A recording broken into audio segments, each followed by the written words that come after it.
we're going to do another video tonight since I'm all set up and I'm just not going to deal with it. I'm so frustrated.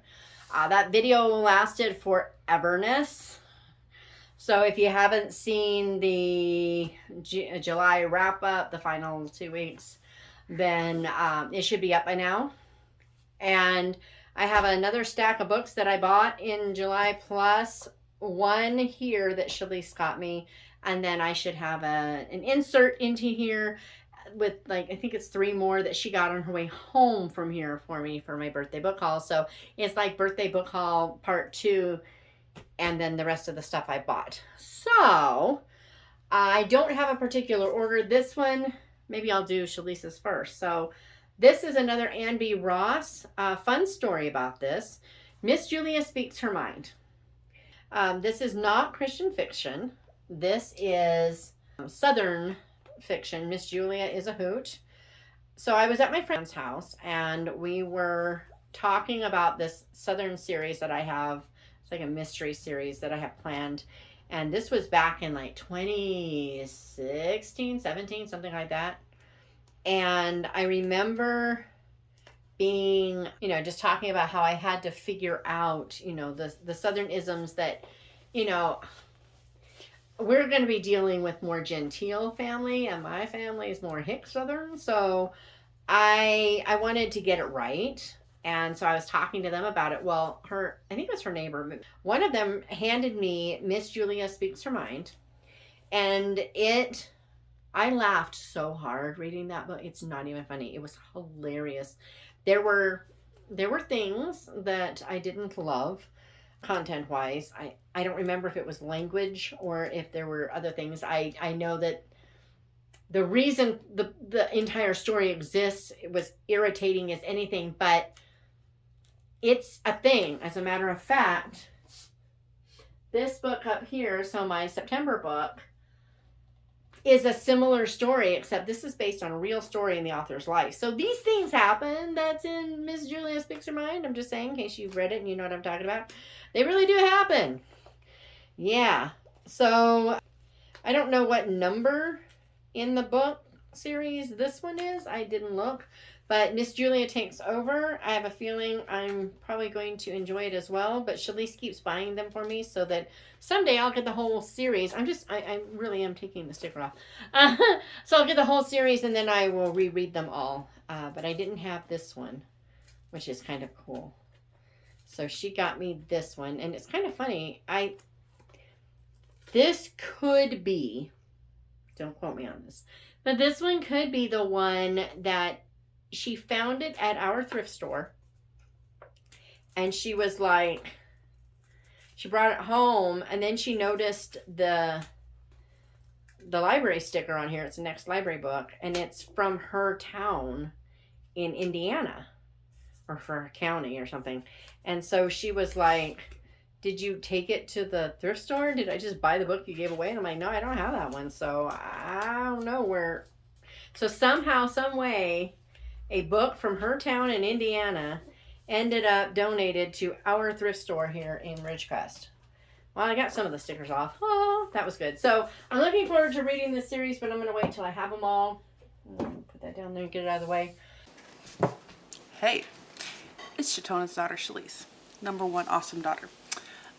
We got home from our trip and I found 3 more books that I had purchased for her birthday and completely forgot to give them to her. So they are right here. I'm going to share them with you and why I got them for her. The first one I have here actually is not that one. Our first stop was in Missouri and there was an antique shop there. And at this antique shop was a Christian fiction work. Not sure why, but at this antique store there was actually a lot of things that did not seem to fit into the antique side of the name. But, it's back in the day. Whatever. I picked this up. This is by Jodi Headlong. I believe she did Luther and Catherine or Luther and Kitty. I'm not really sure how she put that. But this one is Newton. So, John Newton and his wife Polly. A novel of Amazing Grace. So, grabbed that one. I do not think my mom has read that. Then we kept going on, and in St. George, Utah, we stopped at another secondhand store, and I picked up 2 books for my mom.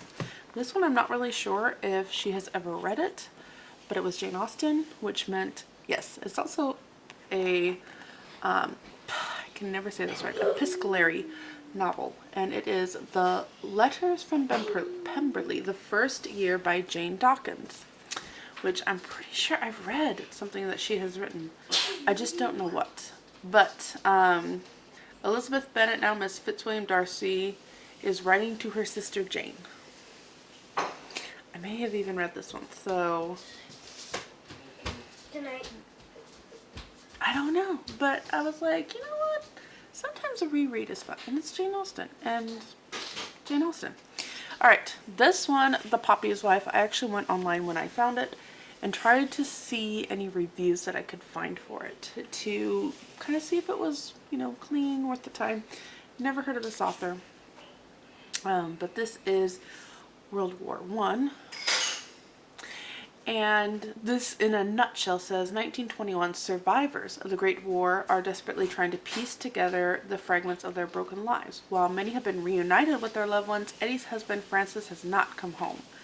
Francis is presumed to have been killed in action, but when Eddie receives a mysterious photograph, she begins to think he might be alive and embarks on a journey to find him. And then it has a brother involved. So I actually was getting Though None Go With Me vibes. I thought that would be interesting. The common review was that it was a very slow read.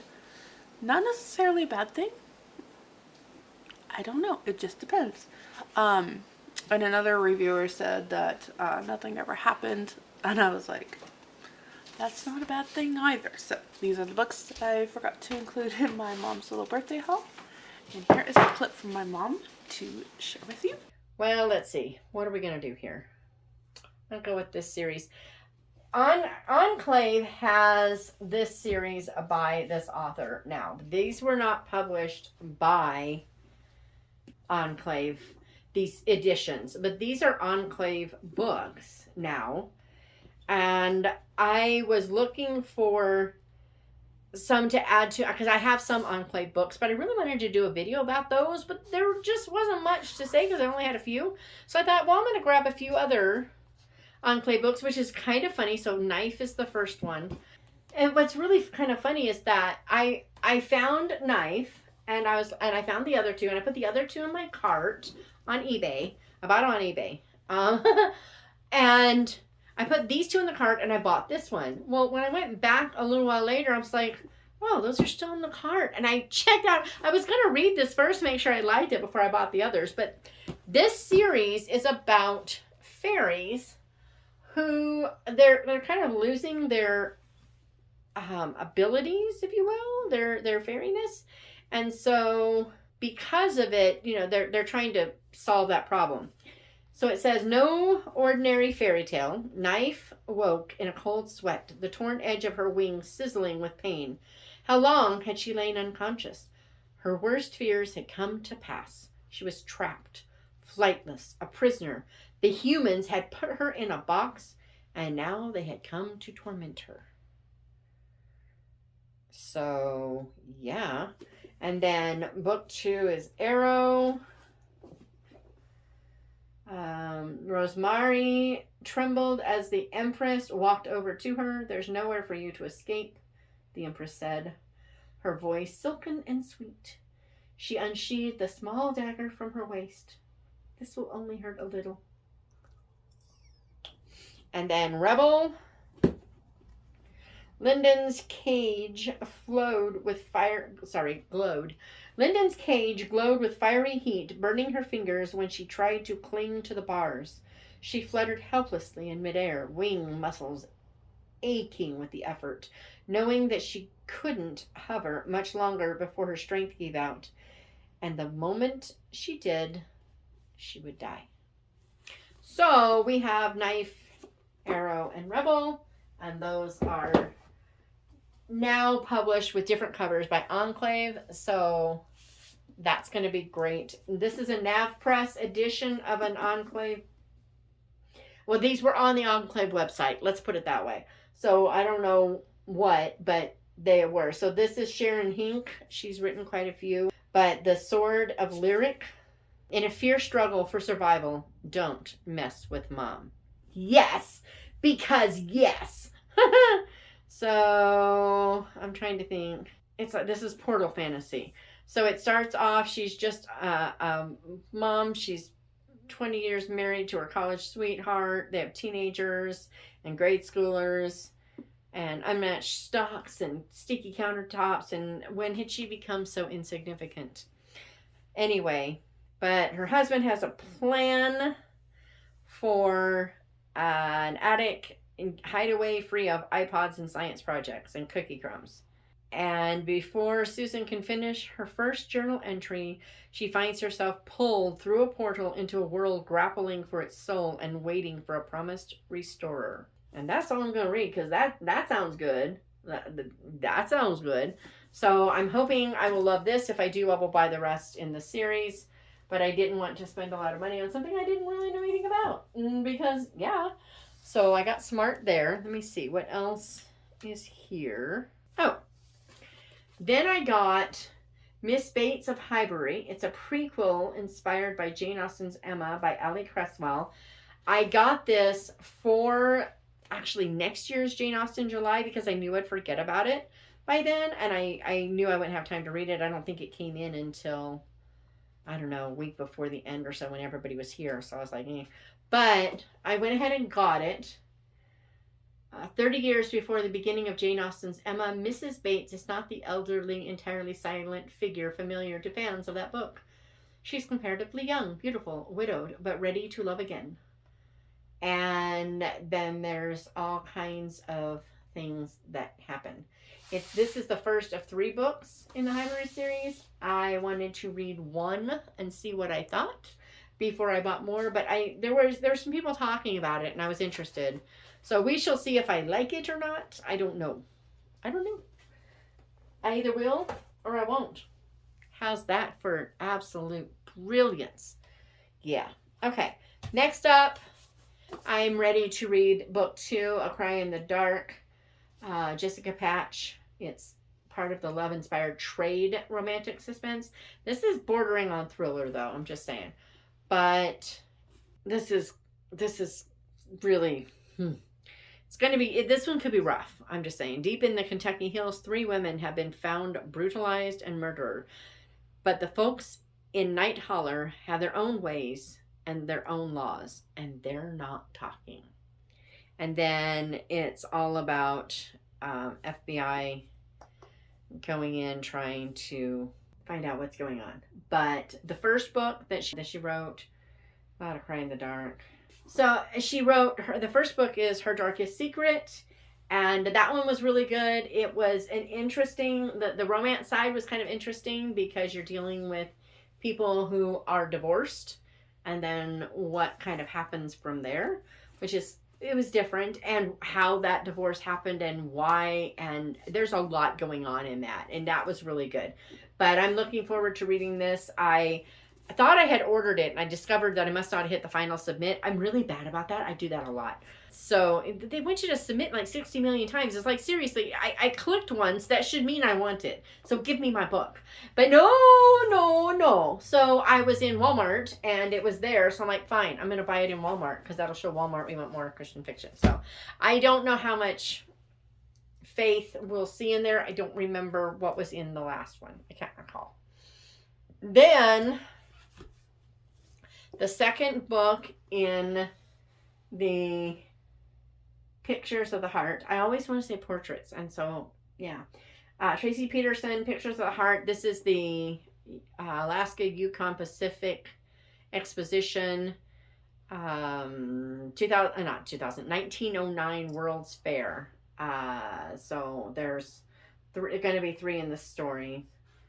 It's about camera girls going around the Seattle World's Fair trying to take pictures, sell the brownie cameras, the whole 9 yards, and the stories that ensue. So I've been talking to Tracy about them on Because Fiction, and I've really been fascinated. And as soon as I get close to the third one coming out, and it shouldn't be too much longer, they're coming out pretty fast. As soon as the third one is getting pretty close, I'll start reading them because I won't read those books, but that one just came out. Then I was on, I think it was on Instagram. I was on Amanda G. Stevens said, hey, this book, Found and Lost, is like, I don't know, it's like $5 on Amazon right now for the paperback for reasons. They do that every once in a while. And she said, hey, it's available for $5. So I went and snagged it because I haven't read this series. I've read another one of hers that I loved. And so I snagged it. And then because this is book 2, I went to eBay and grabbed book 1, Seek and Hide. And there's 2 more in the series.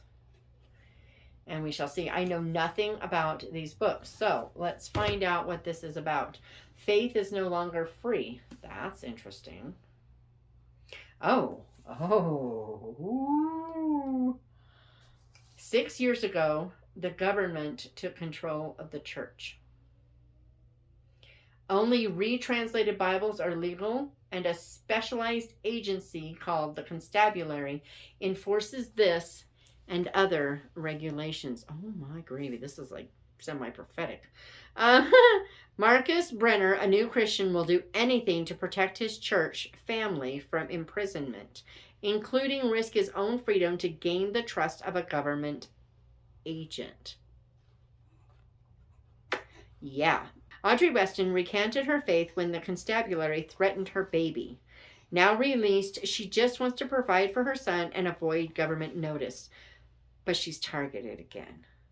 And this time her baby is taken into custody. If only she'd never denied him, maybe God would hear her pleas for help. When Aubrey and Marcus's lives collide, they're forced to confront the lies they believe about themselves, and God is about to grab hold of Marcus's life in a way he'd never expect, turning a loner into a leader. Whoo! Whew, this is the Haven Seekers of Book 1. And Found and Lost is interesting. This is about different people. So it's not the same. It's not a continuing, and yet it is. So it's kind of interesting. We'll see. Re-education. Ooh. When Violet Dubé's best friend Chloe confides that her dad is practicing an illegal religion, Violet knows their duty is to turn him into the constabulary. But as a member of his household, Chloe would be sent to re-education too, and she's not about to ruin her upcoming senior year. Though Violet isn't a blood relative, she spends more hours there than at home. Doing the right thing will mean the loss of her surrogate family. And then it moves on. How can he find them when the constabulary monitors his every move? Oh, she gets to know a man named Marcus, a woman named Lee, and others, each with a perspective she never expected. He once credited God with sparing Chloe, but if God won't step in now, Clay will do the saving himself. Whew! Sounds like some pretty good stuff going on there. These might have to get bumped up on the I'm going to read really soon list because, yeah. And there's 2 more. I loved her No Less Days series. It was so good. It was so good. So, yeah. I don't know why I haven't read those yet. I'm an idiot. That's why. And then, I'm trying to remember who recommended. Oh, Tracy Peterson. When we were talking about this book on the podcast, I'll link that episode. Tracy Peterson mentioned, this came wrapped really, really well. Now I remember why I still have it in plastic. It was a pain to try to get open. But she recommended this book. I like to ask the authors, what are you reading right now? What's good, what's not? And she recommended Rembrandt is in the Wind by Russ Ramsey, Learning to Love Art Through the Eyes of Faith. And it sounded amazing. So I decided to get it. It's an amazing copy. It's perfect. I bought this used, but you would never know. That's why a lot of times I will splurge and spend a couple extra dollars for like new or whatever on eBay if I think I'm going to want to keep it. And this was one I figured I would be keeping. And boy, was I right. But there are color pictures about the, in the book. So, beautifying Eden, pursuing perfection, the sacred and the profane, Rembrandt is in the wind, borrowed light, creating in community, the striving artist. Ooh, I like that. The striving artist. Ooh. Whoa.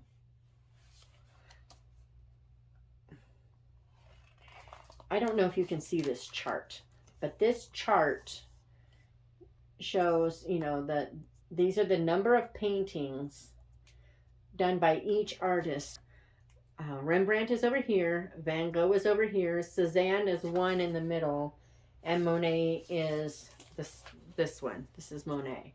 That's Cezanne. That's Van Gogh, but that's Rembrandt. So that's kind of interesting. I don't know what it means, what she's trying to say, or he's trying to say, but I find that fascinating.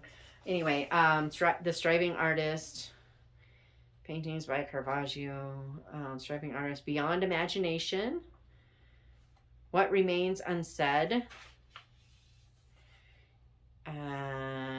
measuring a life, how to visit an art museum, how to look at a work of art. These are appendix now. Overview of Western art, etc. Well, I'm excited. I think this is going to be a great book. And I got to figure out how I'm going to read it because I have a feeling there's a lot to take in. I'll probably want to read each chapter 2 or 3 times to really, really soak it in. So there's that. Yeah. That was a beautiful book. Man, it's beautiful.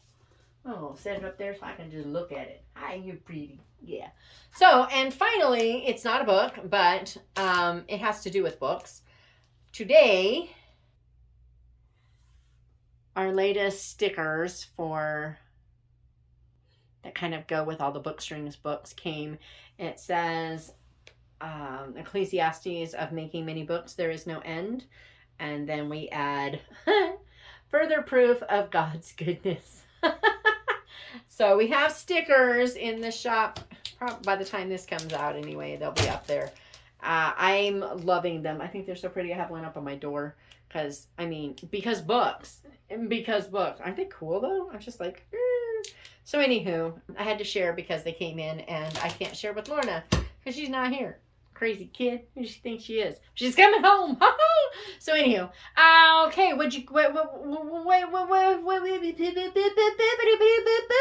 So what have you managed to acquire in the last month or two? Has there been anything that you're like, find this book, you need this book? Because, I can't have empty shelf space. That would be terrible. So we would have to fix it. So if you want to help me, and, I won't complain.